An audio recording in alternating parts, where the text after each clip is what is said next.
Raising the Bets is brought to you by the Star Quest Production Network and is made possible by our many generous patrons. If you'd like to support the podcast, please visit sqpn.com/give.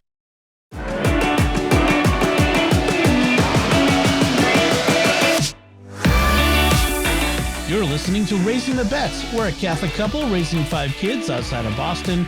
Join us as we share the joys and challenges of marriage, homeschool, and our adventures near and far as we make sense of the world and experience the best parts of our culture. I'm Dom Bettinelli. And I'm Melanie Bettinelli. Big sigh. Sorry. So, we're recording on Father's Day. Yeah, happy Father's Day, Dom. Thank you. I wasn't digging for a happy Father's Day, but thank you for doing that. So how did my Father's Day go is the usual thing. And so I spent my day relaxing, which was nice. I played some video games, read my book, sat on the patio, had a beer. It was good. It's nice. It's quiet, relaxing. Didn't have to go anywhere. Didn't have to do anything. The weather kind of was weird today. It was kind of rainy this morning, and then the sun came out this afternoon, and it's been nice. Take my mind off my troubles. How was your day? Yeah. It was there. It was there. My face hurts. Yes, you have a nasty rash that you're dealing with, and I'm very sorry. We've been to the doctor, and I've been to urgent care, and I've been to the dermatologist, and the dermatologist was so very reassuring. She said it could take months to clear up. Oh, so nice. So nice. How that helps. So the other big thing we've been dealing with this week is our air conditioning. Now, I know we live in New England, so air conditioning is not the vital lifeline that it is, say, in the South. It's something of a luxury, I suppose. But it is still, I mean, we went to, the listeners will remember, we went through this last summer where our air conditioning was broken for several weeks at a time. The HVAC guys sent out several different repair guys, each with a different diagnosis, until finally one of them figured out that the blower motor was broken and needed to be rebuilt. And so it's been working since then. And the AC also, that air handler also handles the heat. So it worked all winter. So that was good. And it's been working this spring. We've had a few hot days, and our house, as we mentioned, has these tiny windows, so the house never cools off. And so we have to run the AC a lot more than we would if we had bigger windows, and we could let the breeze blow through. Anyway, we had this thing last week, a little bit more than a week ago, where around dinner time, you noticed that the compressor outside was running, but the air handler, the thing that blows the cold air around the house, was not. Again. So we turned it off, wait overnight, which is what we did last time. I called the repair guys. When he came, we turned it on, and it was working, of course. And so we wait, because we know it's going to break again, but they won't listen to us, and they don't actually go up into the attic to look at the air handler. And so, same thing. So I call them back. They send another guy out. This time he goes up and he says, yeah, you got a leak. And so, and the leak is causing it to freeze up. And then when we turn it off and let it sit, it defrosts and starts running again. So it's half working. We have to make sure that we don't run it so much that it freezes up. The downside, so we have to keep the heat, the AC, the temperature in the house higher than we normally would. The result is it can't be fixed because it uses the old kind of refrigerant, R22, which is now banned. And I talked to another guy, and he said, well, I mean, some people have stored around some canisters of it, but it's really, really expensive. And so we could probably fix it for $2,000 or $3,000, but that's just a Band-Aid, because there's no guarantee that you fix the leak here, another one won't spring up over there. So what are the alternatives? We could get another conventional air conditioning system that's around $7,000. And then or we could go for a heat pump, which is the newfangled energy efficient thing that the government wants everyone to do. And I'd love to get a heat pump. It replaces both heat and air.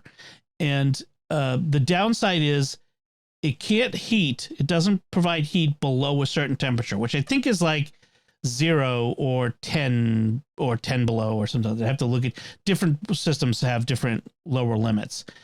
So you need to have in this area, you need to have a secondary heat system for when it's the 14 days a year when it's below the limit. That's what the guy said, which it could be electric or, we have a brand new oil burner. So we keep that as our backup, I suppose. But that said, that's going to cost about 13 grand. However, the state provides rebates and we could qualify given the size of our family and our income. I am on a nonprofit salary. We might actually be able to get the whole thing covered by it, but it's a rebate. So we have to put the money out up front. So we're trying to figure this out, and in the meantime, we have to baby the air conditioner and hope it keeps running, and we've got the ball rolling. We'll see what we can do. But so that's been my concern this week. I want to get from here to there. Like I do want to, I would love to have a heat pump. I think it's a great idea. It's the getting from here to there that worries me. Yeah. So, and then looking back is, again, if you've been listening for any length of time, the long history of problems we've had in the house. And I did some math, and since 2021, we have done over $100,000 in repairs to our house. That's a lot. In almost every major system of the house. We did most of the floors. We did a lot of the walls. We painted everything. We have a brand new bathroom, all because of the plumbing disaster leak. We've got a new roof.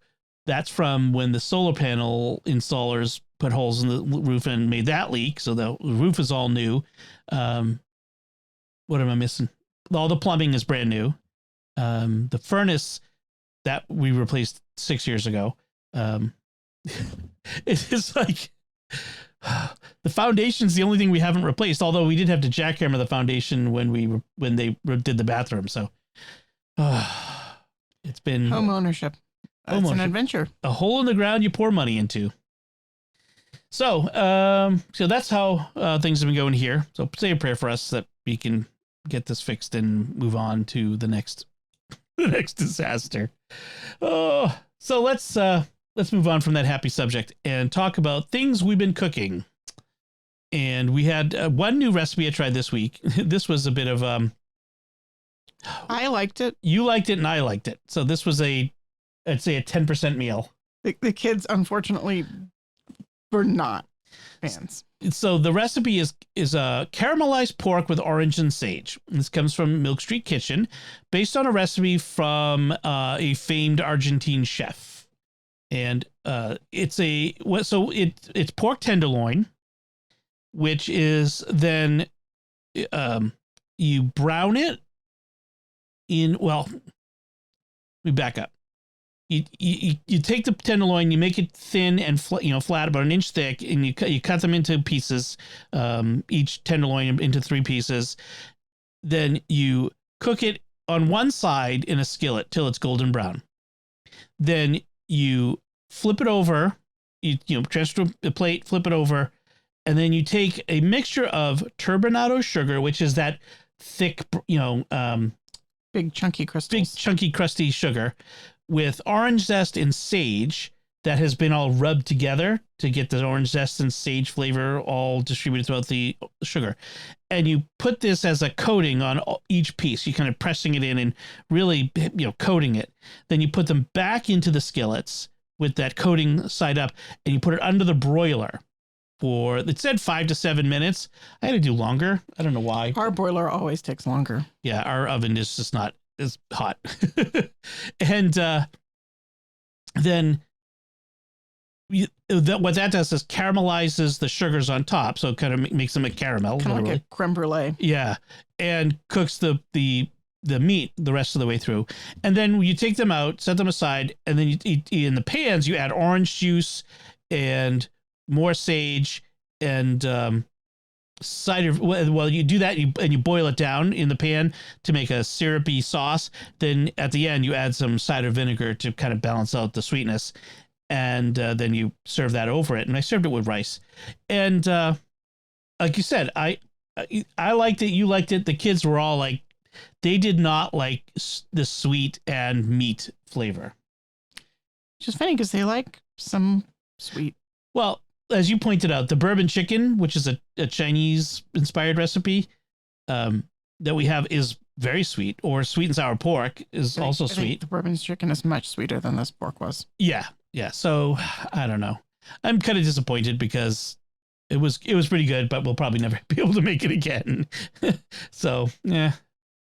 The other thing I did was the only reason I made this one this week was because it was a cool Saturday, so I didn't mind heating the house up with the broiler. Friday we were having fish. We were having salmon and a piece of cod fillet, haddock fillet, and you didn't want to heat up the oven for that, so I did it on the grill, which I've never done fish on the grill like that before, just straight up piece of fish, and it came out pretty good. I used the gas grill, and I was able to do, I turned on only one burner and got it up to 425 and kept it there. It was a pretty steady 425. And I think it cooked pretty good. The only thing it didn't have is usually when you cook salmon is you throw it under the broiler at the end for a minute or two to kind of char the top. And I just couldn't do that. Not char so much as, but just make it a little crunchy. Yeah, it just kind of dries out the top of the fish. So we didn't have that, but it was still good, I think. Yeah. I think that worked out well, actually. So I love the idea of in the summer cooking the fish outside on the grill and not heating up the house. That's a nice benefit. So the only other notable food thing this week was I had Ben helped me make pancakes for dinner the other night. We had it came up a few weeks ago. The kids talking about, like, I think I brought up how some of our friends, their kids all take turns making a dinner like one night a week or something like that. Is it Aaron, whose family does that? Yeah. Aaron, remind me if you listen to this. At least they used to be. Yeah. They do it tell us if your kids still do that. So our kids don't, but we want to kind of get them into it. And so Ben's like, I want to help cook and I'd like to make pancakes. So I said, okay, we can do pancakes for dinner. So I walked him through it. My time-tested recipe, which is, I think, the best pancake recipe around, in all modesty. And we had pancakes and bacon. And I think it came out. We had blueberry pancakes and chocolate chip, peanut butter chip pancakes. So that came out pretty well. Do you remember when we used to have lots of pancakes left over? Yeah. And you didn't even have any this time. You can't have any because you're avoiding the flour. So, and anyway, so that's what we've been cooking. So let's talk about what we've been reading and watching. So I'm still working on the book by Jim Butcher, his new Cinder Spires series, called the book is called The Aeronauts Windlass. It's so far so good. Jim Butcher is, he's the author of the Dresden Files, which both of us really enjoy, really like that series. And this is a new series by him. And I was wondering, well, I liked his writing in a completely different genre, because Dresden is sort of like urban fantasy, detective noir, sort of, magic and that sort of stuff. This is kind of steampunk high fantasy. It's steampunky, and fantasy. So I like it. Really good. It's got his trademark humor and his knack for characters. Really, I think that's his real strength is the characters. He writes really good characters. So he's got that again. And so that's what I've been reading. But I wanted to mention the movie I watched, which is the new Thor. What's his name? Chris Hemsworth movie on Netflix called Extraction 2. So there was a movie came out 2020 that he did called Extraction, where he plays a mercenary who rescues people. He rescues people who's been kidnapped or in dangerous situations or what have you. And so this one picks up from where that one ends. I don't want to spoil anything, but it ended in a tough spot for our hero, and it picks up from there. There's not a lot of plot. He has to go rescue a family, Okay. And then the people who he's rescuing this family from take exception to this and come after them. Okay. It's a fairly conventional plot. In fact, there isn't much plot at all. It's basically 3 set piece action set pieces kind of hung together with this beginning spot, this like first 25 minutes that connects it to the previous film, which kind of went on too long or should have gone on longer. Actually, it's like one or the other. They should have either committed to this story that they were telling at the beginning or just not done it in like had it all happen off screen in between the movies. Regardless. So the thing I want to mention about this, it's not much of a plot. The action scenes are amazing. Like if you want to watch an action movie, like people say, oh, John Wick is amazing action and the way they film it. There's this new thing that they do in action movies, the one continuous take camera thing. Like they'll have a scene where there's a car chase and you're following our hero's car from behind, from the viewpoint of the bad guys. And the camera kind of races up next to the good guy's car and turns and looks in the window, then goes in the window of the car and then goes through the middle of the car and then comes out the back window and then goes up in the air and looks, and it's like this one continuous shot and all this action's going on around it. And it's amazing. And there's this whole set piece, this escape from a prison that takes place, and it just goes on and on and on and on. And it's like, it's got to be at least a half hour. Like this scene, this continuous scene of escape. It was pretty amazing. Like just the filming of it. So, as far as action goes, it's pretty wild action. It's a pretty amazing scene in the movie itself. So I enjoyed that aspect of it. It was kind of a brainless blow 'em up movie, some gratuitous violence. There was an interesting subplot about religion. The main bad guys were these Georgian country, not state, right, drug lords who felt like they're Orthodox and felt like they were on a mission from God to, I don't know, be his tool of vengeance or something on the world. So basically, religious fundamentalist terrorists, but not Islam. Okay. A little hard to believe. Little hard to, that someone could twist Christianity to that degree, and yeah, whatever. But it was just a subplot. So that's what I watched. What have you been watching and reading? Should I start with reading or watching? Entirely up to you. Why don't you start with what you watched? Okay, I watched the first couple of episodes of Mrs. Davis, which is a TV show about an AI and a nun, essentially. So Mrs. Davis, the title is the AI that has taken over the world. I would say this kind of feels like screwball comedy. Action screwball comedy? Action screwball comedy. I mean, it is kind of like off the wall. It starts off with a guy who's stranded on a desert island who's trying to get a signal out, and he finally does. And then he's picked up by a ship, and it turns out in the 10 years that he's been stranded on the island, the world's been taken over by an AI that everybody is in constant contact with through an earbud in their ear. And the AI's name is Mrs. Davis, and the AI is benevolent and has rid the world of all bad things, war and crime and violence and everything. But the story is really about this nun, Sister Simone, who is resisting the AI and does not want to have anything to do with it. Okay. But the AI wants to talk to her. Now, you said this is the you watched the first episode? I've watched the first 2 episodes. First 2. How does it treat the Catholic faith? I felt the treatment of the Catholic faith is a little bit of a caricature, but everything in the show is kind of a caricature. So I don't know that I would really complain about that. She spends a lot of time getting doing missions for God, essentially. Uh-huh. It's a little spoilery, but I'm gonna maybe spoil it a bit. She spends the first episode talking to this guy whose name is Jay, who's like a cook at a restaurant, like a diner, Okay. short order cook sort of thing. And he's getting the orders for her from like the boss who's behind a closed door.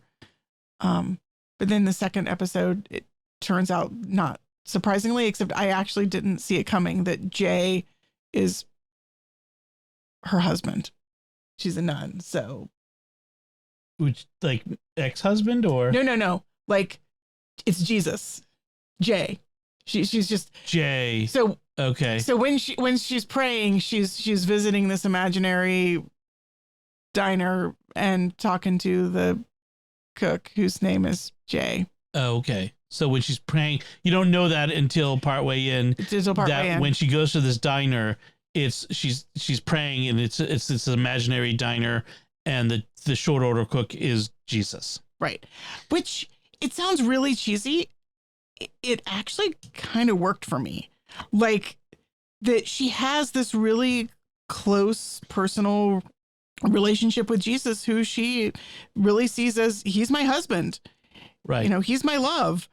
And nuns marry Jesus is kind of the old saying, you know, explanation for, yeah. Right. And it was kind of corny, but I kind of liked it. Okay. I think that it might not work for everyone, though. Right. But I didn't feel like it was being disrespectful. I thought it was being a little bit maybe flippant, but cheeky? Then again, yeah, but then again, I know people whose relationships with God is a little bit cheeky and flippant and sure, sometimes on the slightly irreverent edge. And so it feels real to me. Like, I really kind of believe this edgy action hero nun character who has this quirky relationship with Jesus. I'm kind of buying it. I mean, especially the world is kind of over the top, and I'm just kind of, I feel like it's a ride. I'm going on this ride. She does have an ex-boyfriend who comes and shows up, and he isn't quite ready to admit that the nun thing isn't it's not just a delusion she's suffering under, but she's really committed. Yeah. And then it turns out, and then we get a lot of her backstory. It turns out that her parents were stage magicians. Right. And that kind of plays into the whole, like, her distrust. I think her distrustful stance towards the AI seems to be not unconnected with her kind of distrust of magic with her parents. Stage magicians. Stage magicianship. Right. So, interesting character. I'm interested to see where the story goes. The AI is trying to get her to go on a quest. And so I think it's going to try an even crazier turn. So it's on Peacock, and it's the one of the creators is Damon Lindelof of one of the creators. He's one of the showrunners from Lost. That's among a lot of other things too, by the way. Right. But yeah, that's. I mean, I figured I liked Lost. I didn't expect this to be anything like Lost because. Yeah. I mean, I liked Damon Lindelof's stuff a lot. I mean, some of the things he's worked on, like some of the movies, have had issues, both in Star Trek and Star Wars. Just put it that way. But in general, other things he's done, I think are interesting. So I'm curious to see where this would go. I'm interested in watching this myself. So we'll see how it goes. One of my favorite female actresses, I guess, shows up as a guest cast member. I can never say her name. Shore Agdashlu. She's an Iranian actress, and she was in The Expanse, and she's done some other things too. But I can never say her name. But she's really she's a lot of fun. I think she's great as an actress. Cool. And so that's what you watched. How about what you've read? Okay, I've finished 2 books this week, both short juvenile fiction. One was A Tale of Time City by Diana Wynne Jones. And as you could suspect from the title, it's a time travel novel. Mm-hmm. It starts with a little girl who is being evacuated from London during the Blitz. And she's like so many British juvenile novels are. Right? It's almost a cliche. And she's met at the train station in the country she's supposed to be met by her cousin. And instead, this young kid who's dressed very funnily shows up and snatches her away. And she has to go on an adventure to save Time City, which is a city which exists kind of outside of the flow of time and sort of tries to govern the flow of time. It kind of feels a little bit like Loki, the TVA. Right. But it's not.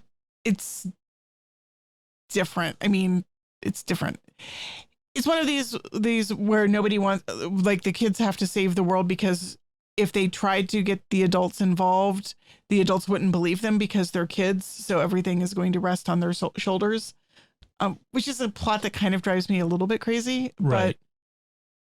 But she sold it. Like, I believed it. It was a fun adventure. Lots of traveling through time. I liked the characters. And the sort of off-kilter sense of never being quite sure that you're standing on firm footing. Okay. But it was good. Then I also read a book that the kids have read before, and I was curious because of the title, Alcatraz and the Evil versus the Evil Librarians. Yes. By Brandon Sanderson, which is... It's a series of books, right? Right. It's the first in a series. And it's kind of about a boy who's sort of a chosen one character, a la Harry Potter. Basically, the world that we live in, the world that we know, is kind of a fiction that's been created by the librarians who control the flow of information. Librarians basically are the Illuminati who control the world. They control the world. Yeah. And they're evil. Like librarians, like the little old lady down at your local public library branch. Right. Yeah. But it turns out that there is another whole magical world that is trying to break in and free the people who are in our world. Essentially, we're called our world is called the Hushland. And then there's the free countries. And it turns out that there's a couple other continents that the librarians have managed to keep hidden. And they're the free places. There are other continents in the world that people don't know about. Right. Like one in the Pacific Ocean and one in the Atlantic Ocean, I think. Like, okay. Atlantis? So far, we haven't got there yet. Like in this book, you don't get there. But basically, there's a quest. On his 13th birthday, he receives a mysterious package. He's been in foster care all of his life, and then his grandfather shows up and tells him about the secret world. Harry Potter. Yes, and of course, it turns out that he is gifted. One of the things I liked is that the magical gifts of the characters are all things that we would consider curses. Like his gift is he breaks things. And his grandfather's gift is that he arrives late. Right. But arriving late for the right thing would be a gift, because if you arrive late for, say, a disaster. Right. If you arrive late for getting shot, then you don't get shot. Right. That sort of thing. And, if your power is breaking things and you break the enemy's weapons, then they can't attack you. Or you've been imprisoned and you break the lock on the jail door. Exactly. So there's a fun there's a lot of turning the world upside down, turning our common notions upside down. And it's very playful. It's very almost silly. Yep. But it's kind of a good adventure. And Alcatraz is his name, the boy's name. Yes, because the librarians have named prisons after the great heroes of the free world in order to sort of undermine them. So Alcatraz, Bastille, Sing Sing. Yes. All the prisons you can think of. The great famous prisons are really they're hereditary names of the oculators. The Lubyanka. Yeah, we haven't got that one yet, but I'm curious if Lubyanka is going to show up at some point. That's the one in Moscow. Yes. Yep. Anyway, it's a fun series. It's very kid friendly. It's kind of crazy. It's the sort of thing that really appeals to tweens and teens, especially boys. Our boys loved it. I remember Anthony, I was out to lunch with him one time and he was trying to tell me all about it. So it was kind of, that's why I know a little bit about it. I was curious because they've told me little bits and pieces. And so I checked it out. I love the little bit of conceit of an author making librarians the bad guys. Yes. Because a lot of times the authors will make the librarians the good guys because books, right? But this is kind of turning it on its head. It's kind of fun. Yeah, there's a lot of sort of backwards. He spends the narrator Alcatraz spends most of the novel telling you that he's not a nice guy and you shouldn't trust him and you shouldn't believe him and he's going to trick you. And so there's a kind of a unreliable narrator. Yeah, unreliable narrator, and playing with conventions, playing with literary conventions, playing with narrative and storytelling conventions. And I like that kind of playfulness. It's fun. Yeah, I mean, and this is your first Brandon Sanderson. This is my first Brandon Sanderson novel. I am going to probably read some. You've got to do the Way of Kings novels or the Mistborn, but you gotta maybe start with Mistborn. Actually, I think Way of Kings is, I think, slightly better.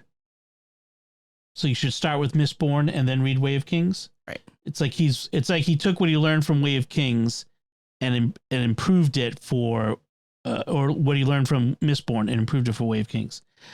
So yeah, you should read Mistborn. One of these days I'll get around to it. She never takes my advice for books to read. I do eventually. Eventually. Mostly. All right. So. Not like you take my advice for books to read. Oh, because I didn't read the Dresden Files because you told me to. You finally did. Yes, finally. So let's, before we get too into the weeds on that, let's move on. And any other things you've watched or read, I think? I have this nagging feeling that I watched something else, but I cannot for the life of me think of it. I'll probably remember it like 5 minutes after I hit stop on the record. Yeah, we finished recording. Yep. In which case I'll talk about it next week. There you go. Or maybe I didn't and my mind is just playing tricks on me. Who knows? It's entirely possible. Entirely. All right. So let's move on to talk about this week's gospel readings. This week we had a guest priest. Father Bob Connors was the celebrant for the Mass at our parish. He is the Episcopal Vicar for the South region of the Archdiocese of Boston. I might have mentioned this before, but the Archdiocese is divided into 4 regions: North, West, South, and Central. And usually there's an auxiliary bishop who's in charge of the various regions. But in Boston, they have an Episcopal Vicar. An Episcopal Vicar has the delegated authority of the bishop to do things, particular things. Yeah. And so he sort of oversees 58 some odd parishes in this region, doing confirmations and also sort of being a resource for the pastors and part of the chain of command. When the cardinal is, not only does he have to be Archbishop of Boston, but he's given all these other responsibilities in Rome and at the USCCB. And so this is just a way for things to happen without having him to have to do every single thing. And so Father Bob Connors is he's the Episcopal Vicar for our region. And so he was celebrating Mass. I think my guess is Father Matt, our pastor. It's either that he's away. He's as mentioned before, a Naval Reserve chaplain with the Marines. So he might be away on his 2 weeks, or maybe one of the other priests is away, say going to Haiti or going back to Cape Verde or something like that. In any case, Father Bob was there, and we had this week's readings, and he made an interesting point, which is we talked last time about how the Easter season ends with 3 big feasts: Pentecost, Trinity Sunday, and Corpus Christi. And so then this week we get a reading in the gospel of Jesus sending the apostles out on their mission. So sending them out 2 by 2, gives them their instructions. And Father Bob made the connection with this in those feasts. He says, the last 3 feasts give us the keys to our mission.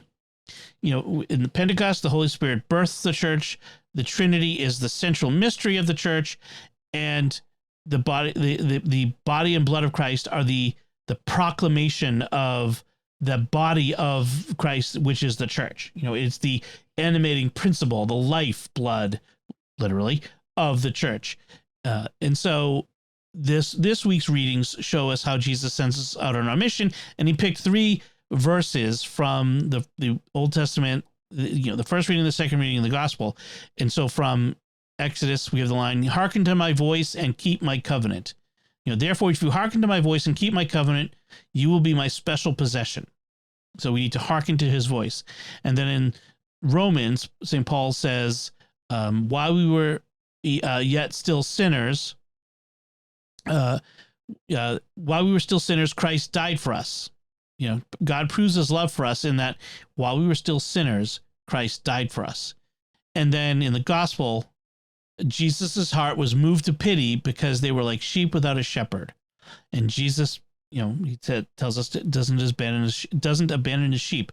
And so this week's readings take what we've gotten from the previous 3 weeks and sends us out on the mission. And it's just, so we're getting this continuous message from week to week to week to week. We've gone through Easter, we've had the ascension. Now that Jesus has ascended, the apostles have to go do the thing, and which is go out and build the church. And this is the last 3 weeks have given us the tools, have equipped us, and now we are sent on mission. So, what did you have for? Did you get much? I tried to take notes at some point. I kind of couldn't keep up, and I kind of stopped. And Father Bob, the way he does homilies is different from the way our regular priests do homilies, which is I know they've thought about it. They have a plan, but they don't read their homilies. I think Father Connors read his homily. I think it was prepared and written. It felt like he was reading it. And so it came at us pretty fast. Right. I mean, it felt good in the moment. It's just that I wasn't quite able to catch everything. Yeah. I mean, I just caught what I thought were the high points. By the time I got something down, he was well on to the next thing. So. Yeah, that's kind of I was like, those are all really great quotes and I want to spend more time on them, but he went too fast for me to actually write them down. So I didn't. Right. I mean, I've got other things here. He said, knowing the good news, we are people of joy. At the heart of Jesus' suffering, when Jesus was on the cross, he wasn't thinking of himself. He was thinking of us. Father, forgive them for they know not what they do. Forgive them. He's on the cross suffering and dying. He's just been crucified for our sins. And he's asking the Father to forgive us for we know not what we do.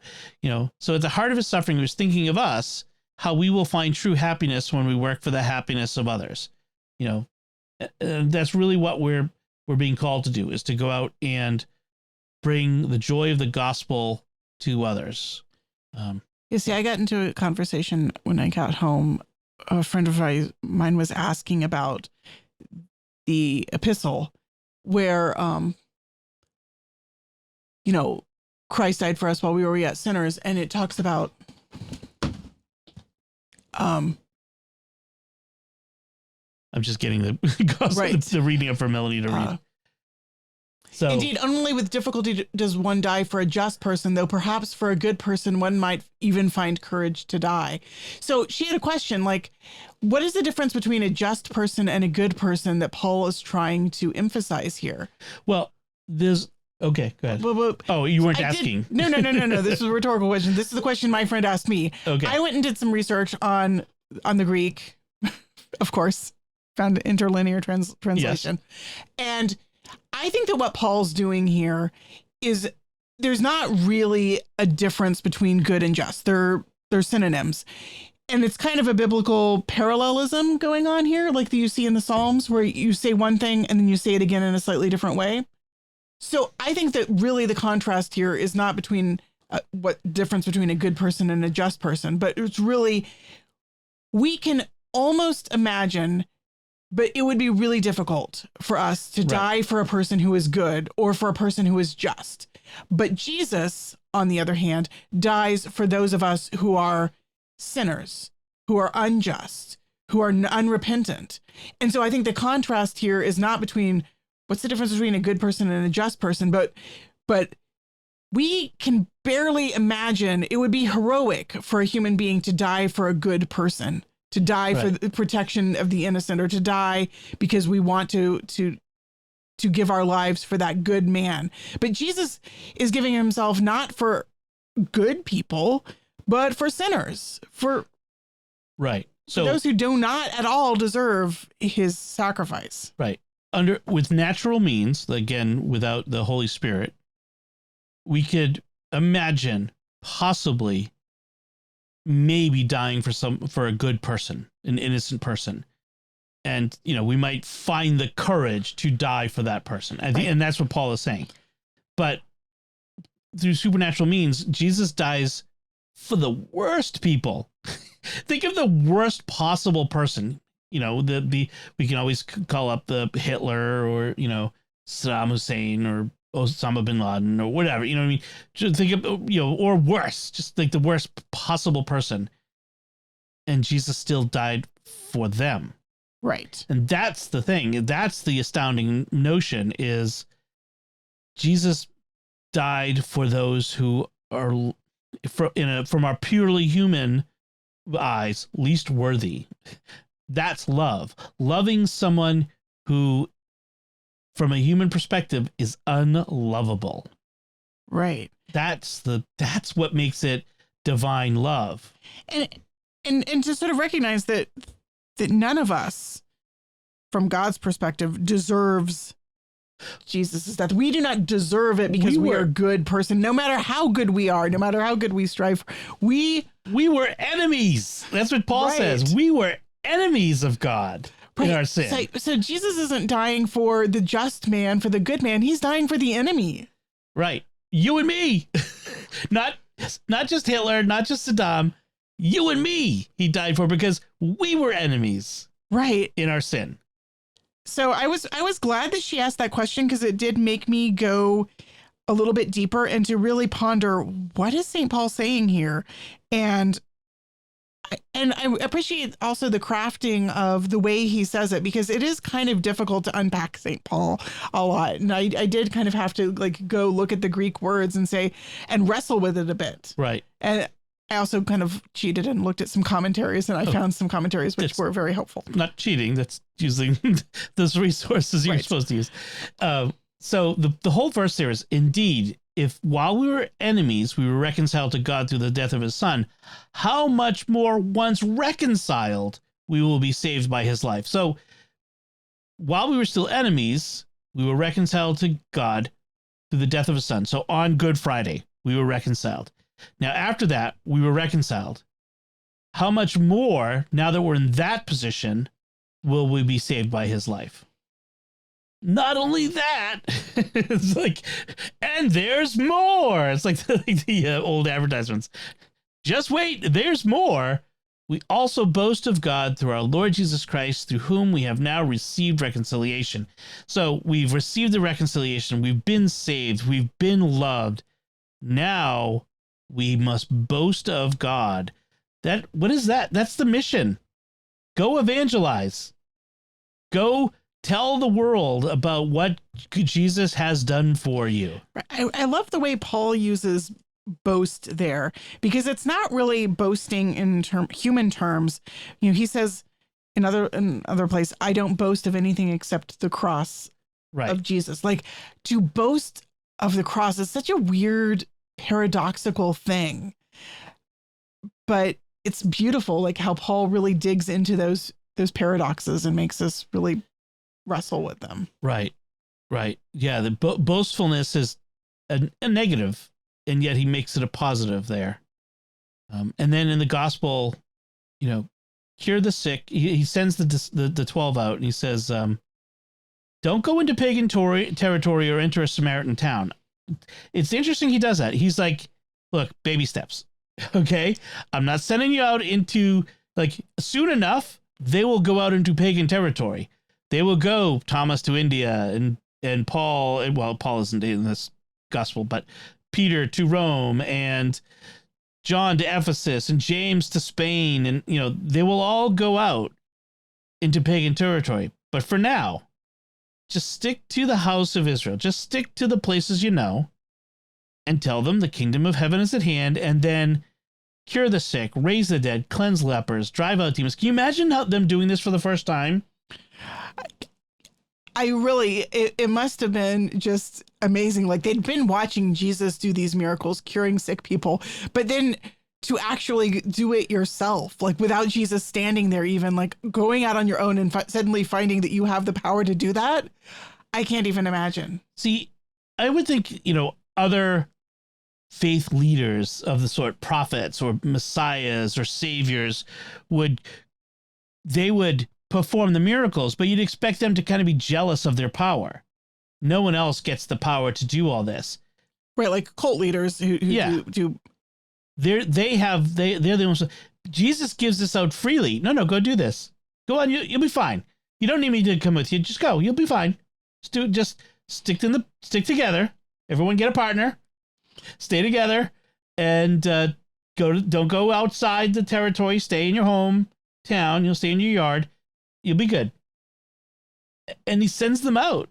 I know it's kind of cliche to think of like the chosen, but I kind of am looking forward to, because we're still in the second season. So at some point, I'm guessing we're going to see the apostles get sent out by Jesus to go perform these miracles. And I'm kind of curious to see how the actors portray this, because I think it'll be amusing to see them like doing the miracles themselves.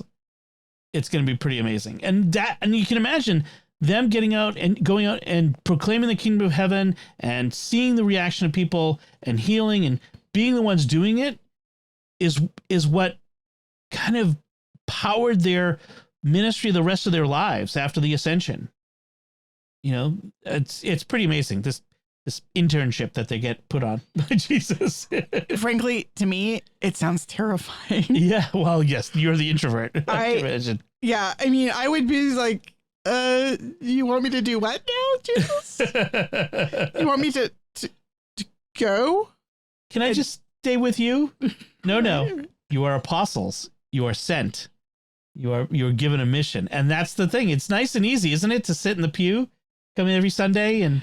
but the truth is that we are actually being sent. I mean, that's the... Ite missa est. The mass has ended. Go forth. Go forth. Proclaim the gospel. The kingdom of heaven is at hand. Because ite missa est doesn't actually mean the mass has ended. No. That's a really terrible translation, because it really means go, you are sent. Go, you are sent. Right. You are sent. Right. You're being sent out. Go and proclaim the gospel. That's what, see, we go to the mass to be equipped to then go and proclaim the gospel. That's the point. I mean, the point is also to worship God, give him the worship that is due. But at the end, we're also sent. And that's what Jesus is doing in this gospel. And that's what he's saying to us. Go. Okay, you've been equipped. You've got the sacraments. You've gotten the word of God. You've prayed. You've called for the Holy Spirit to enliven you. Go. Now, not all of us are called to go town to town and to proclaim and to drive out demons and cleanse lepers. Some of us are called to podcast. Other people are called to change dirty diapers and cook dinner. Proclaiming the kingdom takes a different form for everybody. We've all got different gifts. But we must proclaim the kingdom wherever we go, whatever we're doing. And, sometimes implicitly and sometimes explicitly, by being who we are and by being Christians. So consider that your mission. This tape will now self-destruct in 30 seconds. Your mission, should you choose to accept it. All right. Oh, I was going to tell my Father's Day joke. Oh, do you have to? It's not a Father's Day joke. It's a dad joke. And since it's Father's Day, I get to tell it. Right.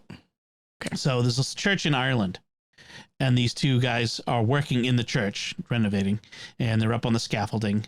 And while they're up there, this little old lady comes in to the church, and she goes right over to the statue of Mary, and she kneels down and starts praying before Our Lady.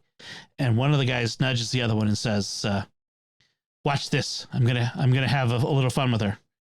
Although I think an Irishman would say a different thing, but I don't want to say it on the podcast. And so he leans over the side of the railing of the scaffolding and he yells at, cups his hand and says, "It's the Lord." She doesn't flinch, doesn't bat an eye. And he says to his buddy, well, maybe she's hard of hearing. I'll say it louder. "It's the Lord." She still doesn't flinch. And the other guy says, no, you're doing it wrong. You need an Italian accent. "It is the Lord." Was that an Italian accent? No. And so it's an Irishman doing an Italian accent. Okay. Yeah. Just making sure. Finally, she kind of sighs, shrugs her shoulders, and without turning around or missing a beat, she just yells out, "Quiet now, you. I'm talking to your mother."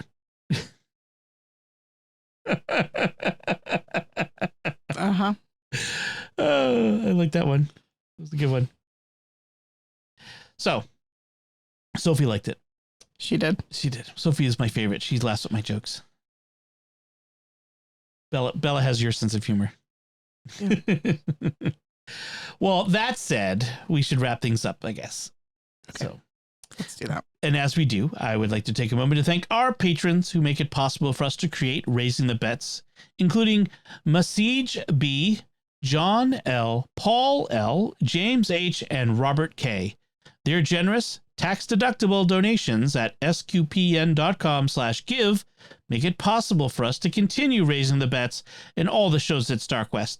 And you can join them by visiting sqpn.com/give. And that's it for this time. Find links from our discussion in our show notes at sqpn.com/bets. That's BETTS. Send your feedback at the StarQuest Facebook page, facebook.com/StarQuestMedia.